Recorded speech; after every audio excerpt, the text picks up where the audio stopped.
Decreto-Lei nº 3.365, de 21 de junho de 1941, dispõe sobre desapropriações por utilidade pública. Disposições preliminares. Artigo 1º. A desapropriação por utilidade pública regular-se-á por esta lei em todo o território nacional. Artigo 2º. Mediante declaração de utilidade pública, todos os bens poderão ser desapropriados pela União, pelos Estados, municípios, Distrito Federal e territórios. Parágrafo 1º. A desapropriação do espaço aéreo ou do subsolo só se tornará necessária quando de sua utilização resultar prejuízo patrimonial do proprietário do solo. Segundo, os bens do domínio dos estados, municípios, Distrito Federal e territórios poderão ser desapropriados pela União e os dos municípios pelos estados, mas, em qualquer caso, ao ato deverá preceder autorização legislativa. Terceiro, é vedada a desapropriação pelos estados, Distrito Federal, territórios e municípios de ações, cotas e direitos representativos do capital de instituições e empresas cujo funcionamento dependa de autorização do governo federal e se subordine à sua fiscalização, salvo mediante prévia autorização, por decreto do Presidente da República. Artigo 3º. Podem promover a desapropriação mediante autorização expressa constante de lei ou contrato, inciso 1, os concessionários, inclusive aqueles contratados nos termos da Lei 11.079, de 30 de dezembro de 2004. 2. As entidades públicas. 3. As entidades que exerçam funções delegadas do poder público. E 4. As autorizatárias para a exploração de ferrovias como atividade econômica. Artigo 4º. A desapropriação poderá abranger a área contígua necessária ao desenvolvimento da obra a que se destina e as zonas que se valorizarem extraordinariamente, em consequência da realização do serviço. Em qualquer caso, a declaração de utilidade pública deverá compreendê-las, mencionando-se quais as indispensáveis à continuação da obra e as que se destinam à revenda. Parágrafo único. Quando a desapropriação destinar-se à execução de planos de urbanização, de renovação urbana ou de parcelamento ou reparcelamento do solo, a receita decorrente da revenda ou da exploração imobiliária dos imóveis produzidos poderá compor a remuneração do agente executor. Artigo 5º. Consideram-se casos de utilidade pública, alínea A, a segurança nacional, B, a defesa do Estado, C, o socorro público em caso de calamidade, D, a salubridade pública, E, a criação e melhoramento de centros de população, seu abastecimento regular de meios de subsistência, F, o aproveitamento industrial das minas e das jazidas minerais, das águas e da energia hidráulica. G, a assistência pública às obras de higiene e decoração, casas de saúde, clínicas, estações de clima e fontes medicinais. H, a exploração ou a conservação dos serviços públicos. E a abertura, conservação e melhoramento de vias ou logradouros públicos, a execução de planos de urbanização, o parcelamento do solo com ou sem edificação para sua melhor utilização econômica, higiênica ou estética, a construção ou ampliação de distritos industriais. J. O funcionamento dos meios de transporte coletivo. K. A preservação e conservação dos monumentos históricos e artísticos, isolados ou integrados em conjuntos urbanos ou rurais, bem como as medidas necessárias a manter-lhes e realçar-lhes os aspectos mais valiosos ou característicos e, ainda, a proteção de paisagens e locais particularmente dotados pela natureza. L. A preservação e a conservação adequada de arquivos, documentos e outros bens móveis de valor histórico ou artístico. M. A construção de edifícios públicos, monumentos comemorativos e cemitérios. N. A criação de estádios, aeródromos ou campos de pouso para aeronaves. O. A reedição ou divulgação de obra ou invento de natureza científica, artística ou literária. P. Os demais casos previstos por leis especiais. Parágrafo 1º. A construção ou ampliação de distritos industriais, de que trata a alínea I do caput deste artigo, inclui o loteamento das áreas necessárias à instalação de indústrias e atividades correlatas, bem como a revenda ou locação dos respectivos lotes a empresas previamente qualificadas.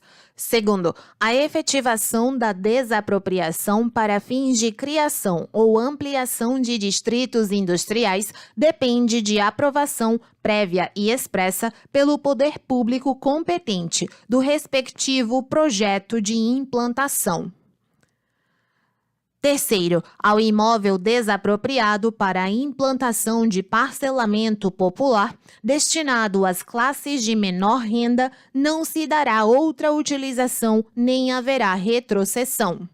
Quarto, os bens desapropriados para fins de utilidade pública e os direitos decorrentes da respectiva imissão na posse poderão ser alienados a terceiros, locados, cedidos, arrendados, outorgados em regimes de concessão de direito real de uso, de concessão comum ou de parceria público-privada e ainda transferidos como integralização de fundos de investimento ou sociedades de propósito específico. Quinto, aplica-se o disposto no parágrafo 4º deste artigo nos casos de desapropriação para fins de execução de planos de urbanização, de renovação urbana ou de parcelamento ou reparcelamento do solo, desde que seja assegurada a destinação prevista no referido plano. Artigo 6º. A declaração de utilidade pública far-se-á por decreto do Presidente da República, governador, interventor ou prefeito. Artigo 7º. Declarada a utilidade pública, ficam as autoridades administrativas autorizadas a penetrar nos prédios compreendidos na declaração, podendo recorrer, em caso de oposição, ao auxílio de força policial. Aquele que for molestado por excesso ou abuso de poder, cabe indenização por perdas e danos, sem prejuízo da ação penal. Artigo 8º. O Poder Legislativo poderá tomar a iniciativa da desapropriação, cumprindo, neste caso, ao Executivo praticar os atos necessários à sua efetivação. Artigo 9º. Ao Poder Judiciário é vedado, no processo de desapropriação, decidir se verificam ou não os casos de utilidade pública. Artigo 10. A desapropriação deverá efetivar-se mediante acordo ou intentar-se judicialmente, dentro de 5 anos, contados da data da expedição do respectivo decreto e findos os quais este caducará. Neste caso, somente decorrido 1 ano, poderá ser o mesmo bem objeto de nova declaração. Parágrafo único. Extingue-se em 5 anos o direito de proporação que vise a indenização por restrições decorrentes de atos do poder público. Artigo 10-A. O poder público deverá notificar o proprietário e apresentar-lhe oferta de indenização, Parágrafo 1º. A notificação de que trata o caput deste artigo conterá, inciso 1, cópia do ato de declaração de utilidade pública. 2. Planta ou descrição dos bens e suas confrontações. 3. Valor da oferta. 4. Informação de que o prazo para aceitar ou rejeitar a oferta é de 15 dias e de que o silêncio será considerado rejeição. Parágrafo 2º. Aceita a oferta e realizado o pagamento, será lavrado o acordo, o qual será título hábil para a transcrição no registro de imóveis. 3º. Rejeitada a oferta ou transcorrido o prazo sem manifestação, o poder público procederá na forma dos artigos 11 e seguintes deste decreto-lei. Artigo 10b. Feita a opção pela mediação ou pela via arbitral, o particular indicará um dos órgãos ou instituições especializados em mediação ou arbitragem previamente cadastrados pelo órgão responsável pela desapropriação. Parágrafo 1º. A mediação seguirá as normas da Lei 13.140, de 26 de junho de 2015, e, subsidiariamente, os regulamentos do órgão ou instituição responsável. Segundo, poderá ser eleita Câmara de Mediação criada pelo Poder Público nos termos do artigo 32 da Lei 13.140, de 26 de junho de 2015. Terceiro vetado, quarto, a arbitragem seguirá as normas da Lei 9.307, de 23 de setembro de 1996, e, subsidiariamente, os regulamentos do órgão ou instituição responsável. Do processo judicial. Artigo 11. A ação, quando a União for autora, será proposta no Distrito Federal ou no foro da capital do Estado onde for domiciliado o réu, perante o juízo privativo, se houver, sendo outro o autor, no foro da situação dos bens. Artigo 12. Somente os juízes que tiverem garantia de vitaliciedade, inamovibilidade e irredutibilidade de vencimentos poderão conhecer dos processos de desapropriação.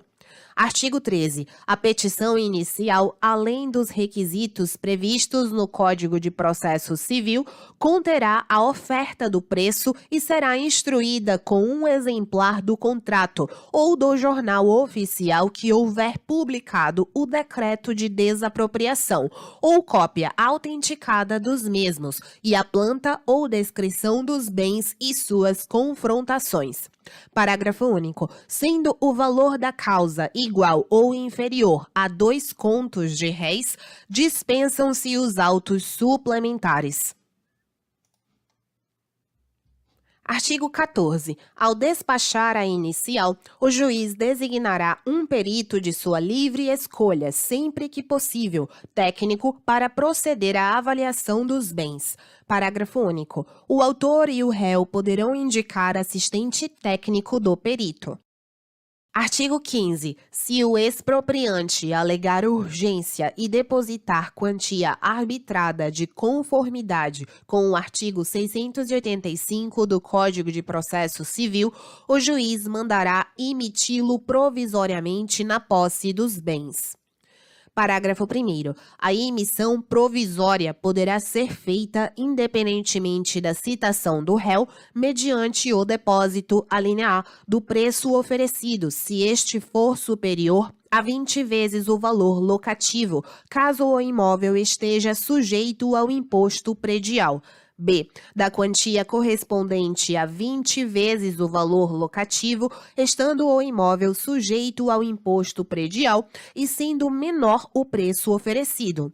C. Do valor cadastral do imóvel para fins de lançamento do imposto territorial, urbano ou rural, caso o referido valor tenha sido atualizado no ano fiscal imediatamente anterior. D. Não tendo havido a atualização a que se refere o inciso C, o juiz fixará, independentemente de avaliação, a importância do depósito, tendo em vista a época em que houver sido fixado originalmente o valor cadastral e a valorização ou desvalorização posterior do imóvel. Parágrafo 2º. A alegação de urgência que não poderá ser renovada obrigará o expropriante a requerer a emissão provisória dentro do prazo improrrogável de 120 dias. Terceiro, excedido o prazo fixado no parágrafo anterior, não será concedida a emissão provisória. Quarto, a emissão provisória na posse será registrada no registro de imóveis competente. Artigo 15-A.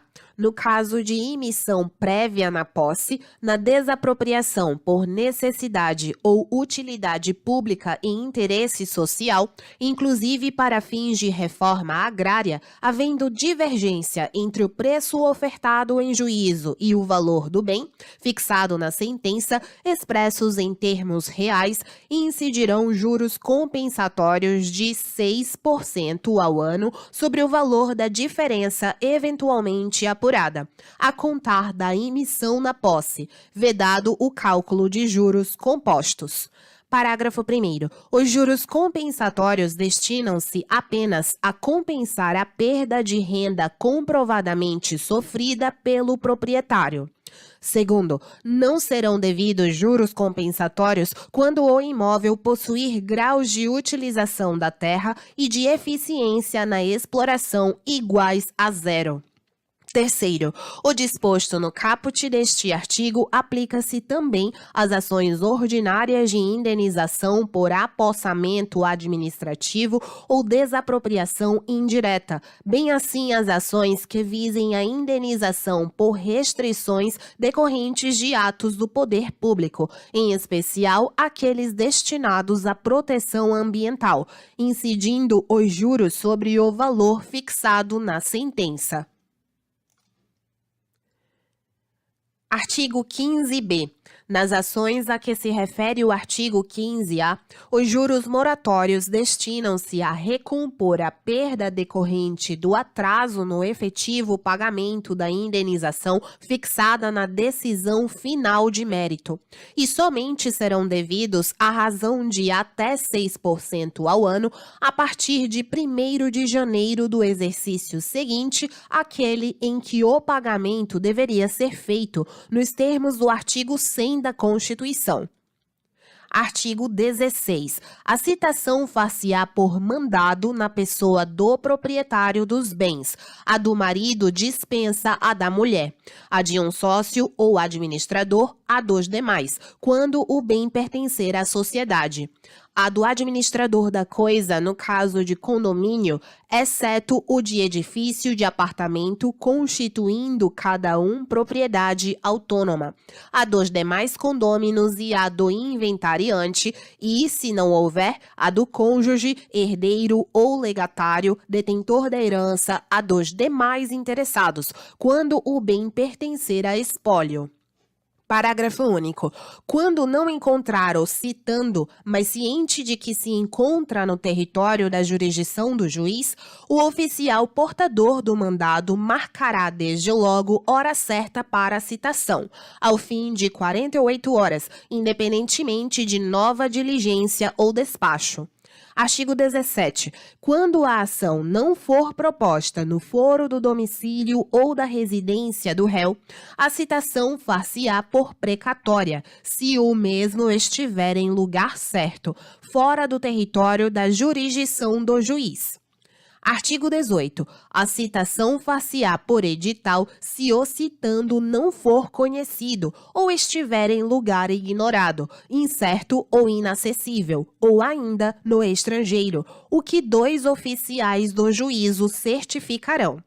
Artigo 19. Feita a citação, a causa seguirá com o rito ordinário. Artigo 20. A contestação só poderá versar sobre vício do processo judicial ou impugnação do preço. Qualquer outra questão deverá ser decidida por ação direta. Artigo 21. A instância não se interrompe. No caso de falecimento do réu ou perda de sua capacidade civil, o juiz, logo que disso tenha conhecimento, nomeará curador lide, até que se lhe habilite o interessado. Parágrafo único. Os atos praticados da data do falecimento ou perda da capacidade, a investidura do curador lide poderão ser ratificados ou impugnados por ele, ou pelo representante do espólio, ou do incapaz. Artigo 22. Havendo concordância sobre o preço, o juiz o homologará por sentença no despacho saneador. Artigo 23. Findo o prazo para contestação e não havendo concordância expressa quanto ao preço, o perito apresentará o laudo em cartório até 5 dias, pelo menos, antes da audiência de instrução e julgamento. Parágrafo 1º. O perito poderá requisitar das autoridades públicas os esclarecimentos ou documentos que se tornarem necessários à elaboração do laudo e deverá indicar nele, entre outras circunstâncias atendíveis para a fixação da indenização, as enumeradas no artigo 27. Ser-lhe-ão abonadas como custas as despesas com certidões e, a arbítrio do juiz, as de outros documentos que juntar ao laudo. Parágrafo 2º. Antes de proferido o despacho saneador, poderá o perito solicitar prazo especial para a apresentação do laudo. Artigo 24. Na audiência de instrução e julgamento, proceder-se-á na conformidade do Código de Processo Civil. Encerrado o debate, o juiz proferirá sentença fixando o preço da indenização.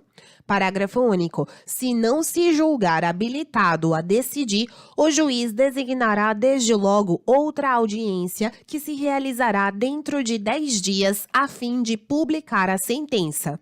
Artigo 25. O principal e os acessórios serão computados em parcelas autônomas. Parágrafo único. O juiz poderá arbitrar quantia módica para desmonte e transporte de maquinismos instalados e em funcionamento.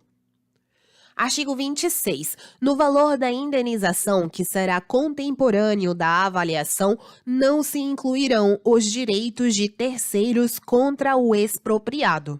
Parágrafo 1º. Serão atendidas as benfeitorias necessárias feitas após a desapropriação, as úteis quando feitas com autorização do expropriante.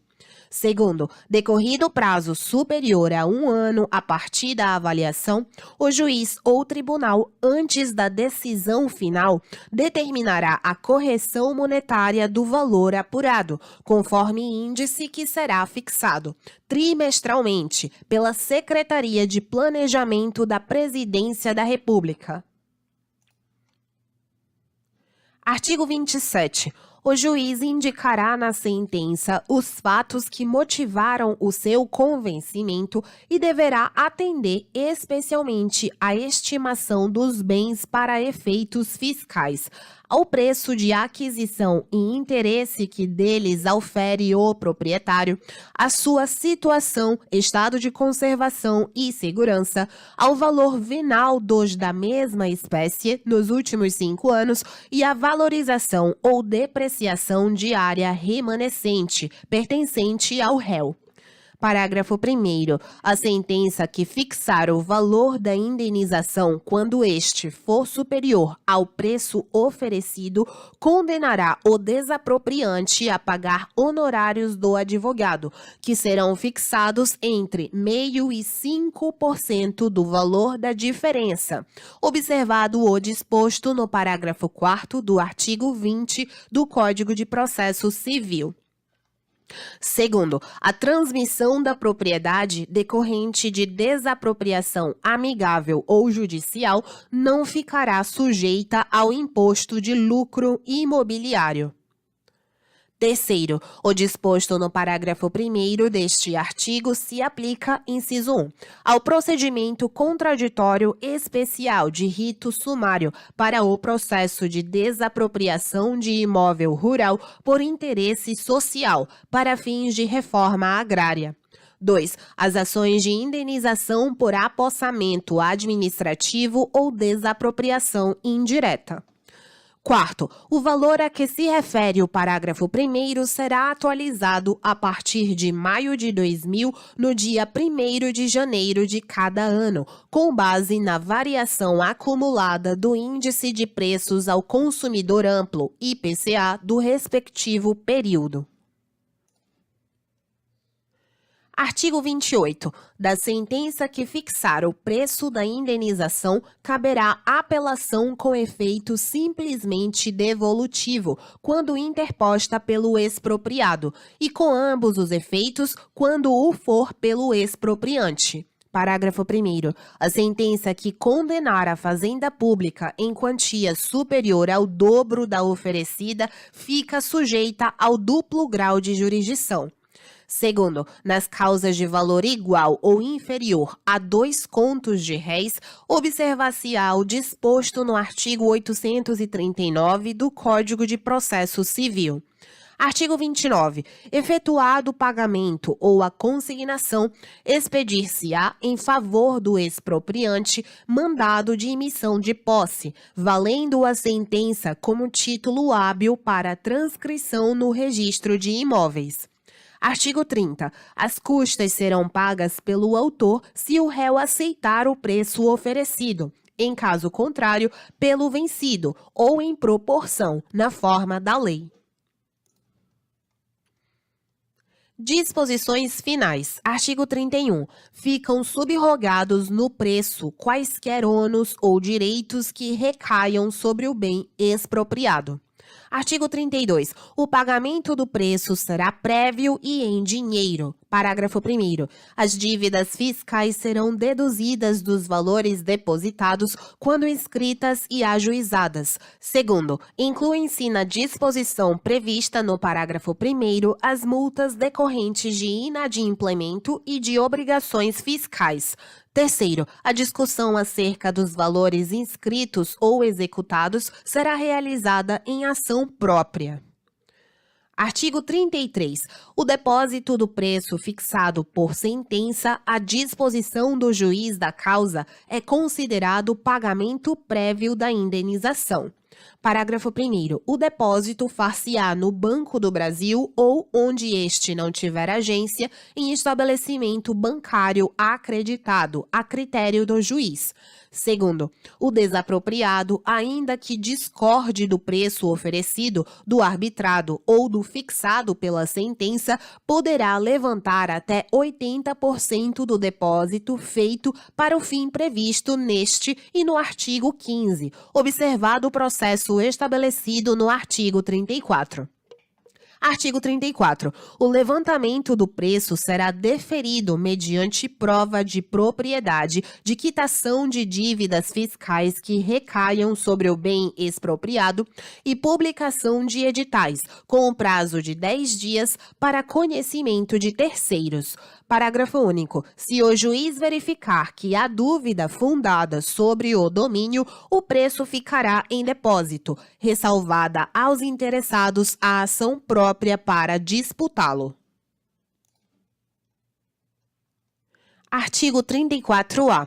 Se houver concordância reduzida a termo do expropriado, a decisão concessiva da emissão provisória na posse implicará a aquisição da propriedade pelo expropriante com o consequente registro da propriedade na matrícula do imóvel. Parágrafo 1º. A concordância escrita do expropriado não implica renúncia ao seu direito de questionar o preço ofertado em juízo. Segundo, na hipótese deste artigo, o expropriado poderá levantar 100% do depósito de que trata o artigo 33 deste decreto-lei. Terceiro, do valor a ser levantado pelo expropriado, devem ser deduzidos os valores dispostos nos parágrafos 1º e 2º do artigo 32 deste decreto-lei, bem como, a critério do juiz, aqueles tidos como necessários para o custeio das despesas processuais. Artigo 35. Os bens expropriados, uma vez incorporados à fazenda pública, não podem ser objeto de reivindicação, ainda que fundada em nulidade do processo de desapropriação. Qualquer ação julgada procedente resolver-se-á em perdas e danos. Artigo 36. É permitida a ocupação temporária, que será indenizada, afinal, por ação própria, de terrenos não edificados, vizinhos às obras e necessários à sua realização. O expropriante prestará caução quando exigida. Artigo 37. Aquele cujo bem for prejudicado extraordinariamente em sua destinação econômica pela desapropriação de áreas contíguas terá direito a reclamar perdas e danos do expropriante. Artigo 38. O réu responderá perante terceiros e por ação própria pela omissão ou sonegação de quaisquer informações que possam interessar à marcha do processo ou ao recebimento da indenização. Artigo 39. A ação de desapropriação pode ser proposta durante as férias forenses e não se interrompe pela superveniência destas. Artigo 40. O expropriante poderá constituir servidões mediante indenização na forma desta lei. Artigo 41. As disposições desta lei aplicam-se aos processos de desapropriação em curso, não se permitindo, depois de sua vigência, outros termos e atos além dos por ela admitidos, nem o seu processamento por forma diversa da que por ela é regulada. Artigo 42. No que esta lei for omissa, aplica-se o Código de Processo Civil. Artigo 43. Esta lei entrará em vigor 10 dias depois de publicada no Distrito Federal e 30 dias nos estados e território do Acre, revogadas as disposições em contrário. Lei nº 4.132, de 10 de setembro de 1962, define os casos de desapropriação por interesse social e dispõe sobre sua aplicação. Artigo 1º. A desapropriação por interesse social será decretada para promover a justa distribuição da propriedade ou condicionar o seu uso ao bem-estar social, na forma do artigo 147 da Constituição Federal. Artigo 2º. Considera-se de interesse social, inciso 1, o aproveitamento de todo bem improdutivo ou explorado sem correspondência com as necessidades de habitação, trabalho e consumo dos centros de população a que deve ou possa suprir por seu destino econômico. 2. A instalação ou a intensificação das culturas nas áreas em cuja exploração não se obedeça a plano de zoneamento agrícola. 3. O estabelecimento e a manutenção de colônias ou cooperativas de povoamento e trabalho agrícola. 4. A manutenção de poceiros em terrenos urbanos, onde, com a tolerância expressa ou tácita do proprietário, tenham construído sua habilitação, formando núcleos residenciais de mais de 10 famílias. 5. A construção de casas populares. 6. As terras e águas suscetíveis de valorização extraordinária pela conclusão de obras e serviços públicos, notadamente de saneamento, portos, transporte, eletrificação, armazenamento de água e irrigação, no caso em que não sejam ditas áreas socialmente aproveitadas. 7. A proteção do solo e a preservação de cursos e mananciais de água e de reservas florestais. 8. A utilização de áreas, locais ou bens que, por suas características, sejam apropriados ao desenvolvimento de atividades turísticas. Parágrafo 1º. O disposto no item 1 deste artigo só se aplicará nos casos de bens retirados de produção ou tratando-se de imóveis rurais cuja produção, por ineficientemente explorados, seja inferior à média da região, atendidas as condições naturais do seu solo e sua situação em relação aos mercados. Segundo, as necessidades de habitação, trabalho e consumo serão apuradas anualmente segundo a conjuntura e condições econômicas locais, cabendo o seu estudo e verificação às autoridades encarregadas de velar pelo bem-estar e pelo abastecimento das respectivas populações. Artigo 3º. O expropriante tem o prazo de 2 anos a partir da decretação da desapropriação por interesse social para efetivar a aludida desapropriação e iniciar as providências de aproveitamento do bem expropriado. Artigo 4º. Os bens desapropriados serão objeto de venda ou locação a quem estiver em condições de dar-lhes a destinação social prevista.